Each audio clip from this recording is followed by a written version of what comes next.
The death of Pokémon Uranium bummed me out more than I thought it would. I mean, you can still play it, but it's just the idea of Nintendo supporting fan-made content the only way it knows how. By screaming their heads off about intellectual property, ignoring the non-profit, and squashing a project that had 9 years worth of effort pumped into it. So, to celebrate Nintendo's incredible support of fan games, since you can still download and play Pokémon Uranium despite their best efforts, I thought I'd look at some ROM hacks that show the creativity in the community that Nintendo would rather didn't exist. All I know is that Nintendo can't pump out hundreds of top-down Pokémon games, and there's a lot of ROM hacks out there. Let's not waste any more time, we've got a lot to get through. I've only ever talked about ROM hacks once before on this channel, and that time it was about a little game called Pokémon Snakewood. Really, with these kind of games, you need a premise to get you hooked, and Snakewood goes to a place Pokémon has never gone, and probably should never go. How good are Pokémon in a zombie apocalypse? Apparently pretty good, unless you're a Pikachu, in which case, fuck you. You get a choice of a bunch of different Pokémon that no one cares about, and try to survive the hostile environment in which zombies are Pokémon trainers who fight with zombified Pokémon.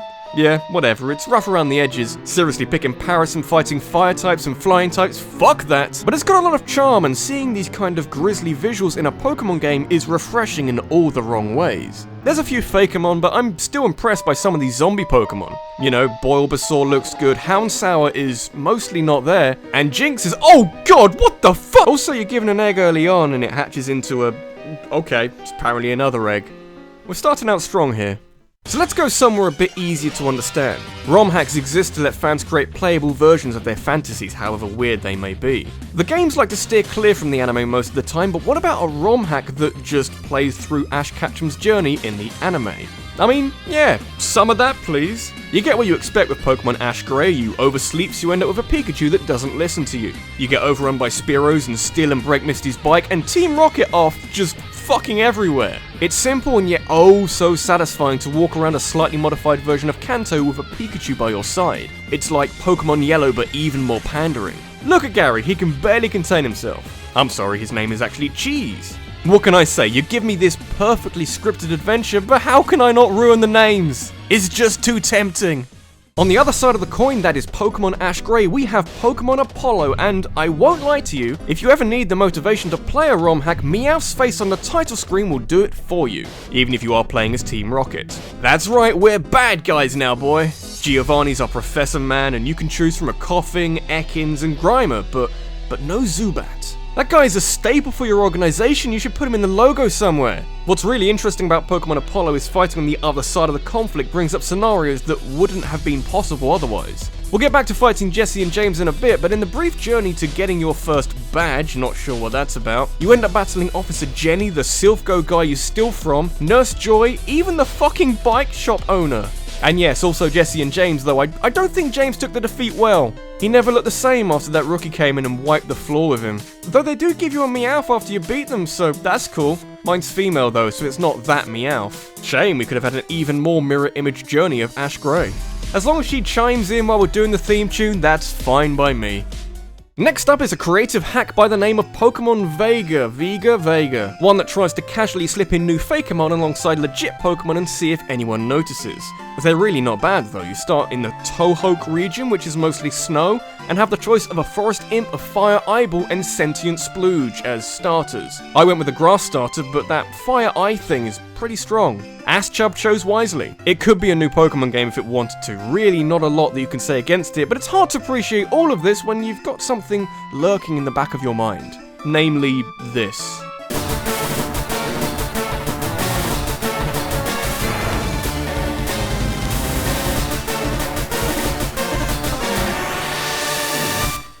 I don't know, but I'm deeply, deeply scared.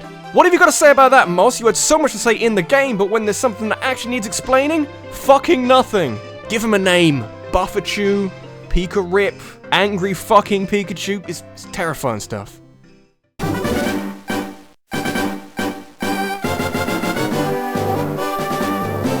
Yep. There's always room for the connoisseur's ROM hack. I have high standards, you see, and not every ROM hack is born equal. With that in mind, Pokemon my ass. Seems pretty simple. Professor Oak is talking Pokemon again, and what? What was that about using Pokemon as food? Don't choose girl. The game only works if you— oh, my game's crashed. No, actually, my whole computer's crashed.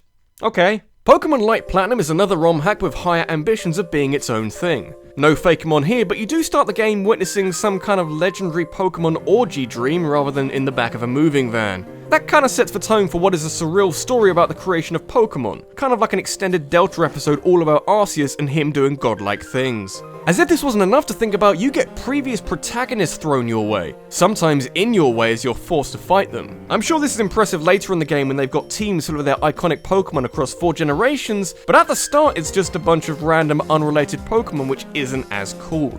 Also, I think a few of these Pokemon cries are mixed up, which I started to notice in other ROM hacks as well.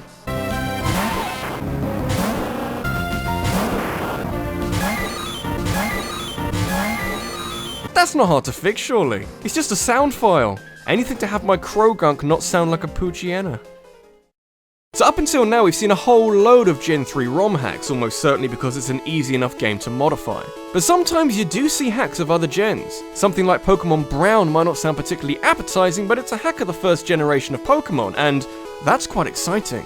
I think because I know that gen so well, and to see a new take on it is pretty cool, especially in a way that feels more like a direct sequel to Red, Blue, Yellow than Gold, Silver, Crystal. My Charmeleon knows Metal Claw for some reason, and I think there's Fairy-type Pokemon in here somewhere. I mean, that wouldn't explain why Pound does so much to Geodude, so anyone's guess. You do get the occasional reminder of the game's title as it cycles through screen tints and come on. Brown isn't the best name for a Pokemon game. Pearl, Emerald, Crystal, Moon, Brown. Yeah.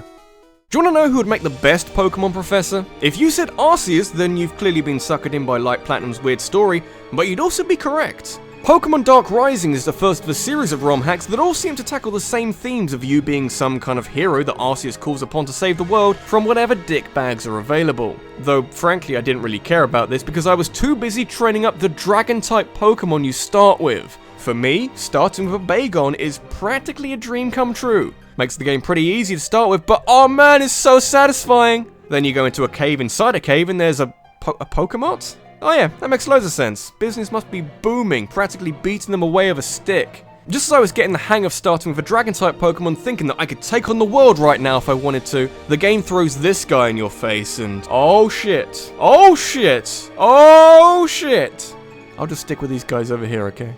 It's worth remembering in this vast, interconnected world we live in that not everyone speaks English that well. Honestly, I find that this fractured English is way better than if I was to try the same in their language, so not gonna complain there. Really, when this makes it into ROM hacks, it only serves to make it more entertaining, as it is in the case of Pokemon Vietnamese Crystal. But that game is just a botched translation. I want to see a game with fractured English and unique content. The first thing I noticed in Pokemon Quartz was some terrifying Fakemon during the intro and some eggs. Why?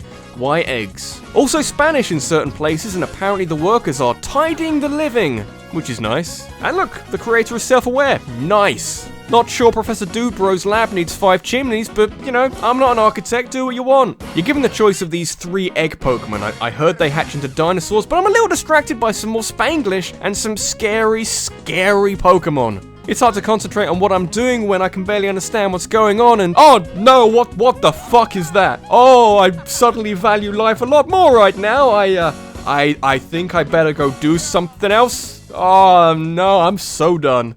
Which brings us tumbling quite nicely down to our final ROM hack of the day, Pokemon Sweet version. Now, when I was researching this video, I expected to find a combination of really impressive ROM hacks that have clearly had a lot of effort put into them, and ones where everything is made of dicks. Pokemon Sweet occupies the space in the middle where everything is made of candy and other sickeningly adorable material. It is a hard hack to look at times, but it's made easier by all the Pokemon having dessert counterparts. I don't care what's gone wrong in your life up until this point, science has proven that playing this hack and seeing Pokemon like Strawmander, Popsichu, Licorice? Oh man, I can feel my stone heart melting by the second. And there's some substance to go with this style. Each of these new Pokemon, they're actually called Poke-Sweets, but whatever. Each of them have new types that aren't just new names. There's a whole new type chart to memorize, and that's quite hard. Going against 16 years of built-up Pokemon knowledge to work these out. My Licorice learned this move called Hunger Dust, which I worked out is effectively poison powder, but it inflicts hunger onto the opposing Poke-Sweet. What do you reckon happens next? Yep, they fucking eat themselves to death. Nope, Stoneheart's back, everything's grim and depressing, and you've ruined my love of adorable sweet Pokemon. Everyone go home.